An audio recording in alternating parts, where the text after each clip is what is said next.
샘터 가족 여러분, 안녕하십니까? 샘터지기 김덕겸 목사입니다.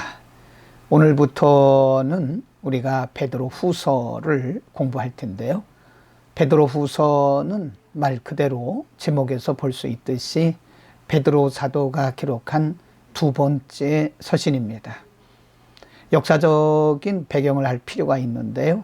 우리가 보통 주 70년에 로마 황제의 기독교 박해가 극에 달한 것으로 알려져 있습니다. 베드로 후서는 그 전인 67년 전후에 기록되었기 때문에 기록에 의하면 사도 베드로가 성령의 감동을 통해서 앞으로 교회가 큰 핍박과 박해를 받을 것을 감지했다고 합니다. 로마 정부의 박해를 감지한 베드로 사도는 당시 흩어져 있는 여러 지역에 있는 성도들을 위로하고 그 심한 박해와 환난으로부터 어떻게 이겨나가야 하는지를 오늘 본문을 통해서 가르쳐주고 있습니다. 오늘 본문은 베드로 후서 1장 1절에서 11절 말씀이고요. 본문에서 특별히 사도 베드로는 그러면 어떻게 우리가 그 환난과 핍박과 고난 가운데에서 이길 수 있는지, 그리고 중심의 평안을 어떻게 간직하고 보존할 수 있는지를 상세하게 가르치면서 그럼에도 불구하고 성도는 어떤 자세를 가져야 되는지를 가르쳐주고 있습니다. 먼저 1절에서 사도 베드로는 성도의 정체에 대해서 가르치고요. 2절과 3절에서는 진정한 평안이 어디서부터 오는가, 외적인 환난과 핍박과 박해 가운데서도 성도가 내적인 평강을 어떻게 누릴 수 있는가를 가르치고 있는데요. 먼저 1절을 보면요. 예수 그리스도의 종이며 사도인 시몬 베드로는 우리 하나님과 구주 예수 그리스도의 의를 힘입어 동일하게 보배로운 믿음을 우리와 함께 받은 자들에게 라고 표현을 합니다.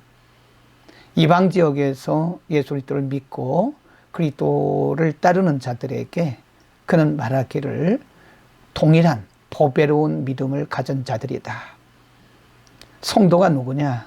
예수 그리스도를 통해서 의롭게 되어지고 보배로운 믿음을 소유한 자들이다 라고 먼저 언급을 하고요. 2절에 보면 하나님과 우리 주 예수 그리스도를 알므로 은혜와 평강이 너희에게 더욱 많을지어다. 환난과 핍박과 박해 가운데서 평강을 누리는 비결이 뭐냐? 바로 하나님과 예수 그리스도를 아는 믿음에서부터 온다라고 그는 언급을 하고 있습니다. 여러분, 그렇습니다. 진정한 평강은 이 세상이 주는 것이 아니고 하나님이 누구이신가, 그리고 예수 그리스도가 누구신가를 알 때에 그 믿음으로부터 진정한 평강이 오게 되는 것입니다. 4절 말씀에서는요, 하나님의 은혜와 복을 주신 이유가 무엇인가를 가르치고 있는데요. 이로써 그 보배롭고 지극히 큰 약속을 우리에게 주사 이 약속으로 말미암아 너희가 정욕 때문에 세상에서 썩어질 것을 피하여 신성한 성품에 참여하는 자가 되게 하려 하심이라고 말씀합니다. 하나님께서 크신 은혜를 주신 것은 비록 외부에서 오는 여러 가지 환난과 핍박, 그리고 세상의 종욕들이 있을지라도 그것을 넉넉히 이기게 하기 위한 것이라. 하나님의 은혜를 주신 목적은 거룩한 성품을 입게 하기 위한 것이라 하고 그 목적을 밝히고 있습니다. 이어서 5절 이하에서 사도 베드로는 그럼에도 불구하고 환난과 핍박과 박해가 있음에도 불구하고 어떻게 믿음을 지켜야 되는가, 어떻게 신앙의 중심을 지킬 것인가에 대해서 가르치고 있습니다. 5절에 그러므로 너희가 더욱 힘써 너희 믿음의 덕의 지식을, 6절에 지식의 절제를, 절제의 인내를, 인내의 경건을, 7절 경건의 형제우애를, 형제우애의 사랑을 더하라. 여기 보면 더하라 라고 말씀합니다. 비록 환난과 핍박과 고난이 있을지라도 머물지 말고 지속적으로 신앙적으로 성장해야 될 것을 말씀하고 있는 것입니다. 신앙이 성숙해야 환난과 핍박을 이겨나갈 수 있기 때문에 그런 것입니다. 8절에 이런 것이 너희에게 있어 흡족한 즉 너희로 우리 주 예수 그리스도를 알기에 게으르지 않고 열매 없는 자가 되지 않게 하려니와 이런 것이 없는 자는 맹인이라 멀리 보지 못하고 그의 옛죄가 깨끗하게 된 것을 잊었느니라. 10절에 이렇게 권면합니다. 그러므로 형제들아 더욱 힘써 너희 부르심과 택하심을 굳게 하라. 너희가 이것을 행한즉 언제든지 실족하지 아니하리라. 11절 이같이 하면 우리 주 곧 구주 예수 그리스도의 영원한 나라에 들어감을 넉넉히 너희에게 주시리라.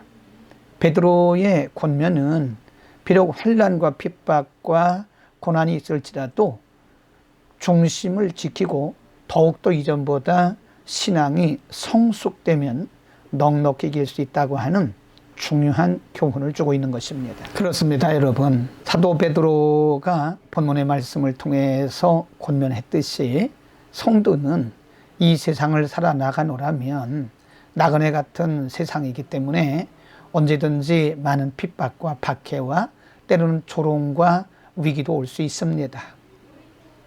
물론 초대교회 성도들과 같은 그런 핍박과 고난과 환난은 아닐지라도 개인적으로나 교회적으로 크고 작은 환난들이 있을 수 있고요. 핍박과 박해도 있을 수 있습니다.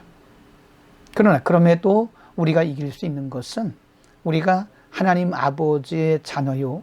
우리 가운데 보배로운 믿음을 주셨기 때문에 그런 것입니다. 중요한 것은 우리의 믿음이 현실에 머물지 않고 지속적으로 성숙해 나가는 것입니다. 우리의 믿음이 성숙하면 우리는 환경과 조건을 이겨나갈 수 있는 것입니다. 그래서 환경과 조건을 탓할 것이 아니라 우리의 믿음을 더욱 견고히 하면 되는 것입니다. 말씀과 성령과 기도와 섬김을 통해서 우리의 믿음이 더욱 견고해질 때 우리는 조건과 환경을 넉넉히 이겨나갈 수 있게 되는 것입니다. 여러분 오늘 환경과 조건을 바라보지 말고 우리 안에 계시는 성령님, 말씀을 통하여 우리를 늘 견고케 하시는 성령님을 바라보고 우리 스스로가 성령님과 말씀을 의지하면서 넉넉히 승리하는 하루가 되기를 축복합니다. 기도하겠습니다. 거룩하신 아버지, 환난과 핍박 속에서도 우리 주님 바라보고 말씀과 성령 붙들고 넉넉히 이겼던 초대교회 성도들처럼 우리들에게도 성령의 능력과 말씀의 권능으로 부으소서. 환경과 조건과 사람을 바라보지 않고 우리가 주님 바라보고 말씀 안에서 넉넉히 승리해 나가도록 날마다 우리의 내적인 신앙이 더욱 견고해지도록 은혜를 베풀어 주옵소서. 예수 그리스도의 이름으로 기도드립니다. 아멘.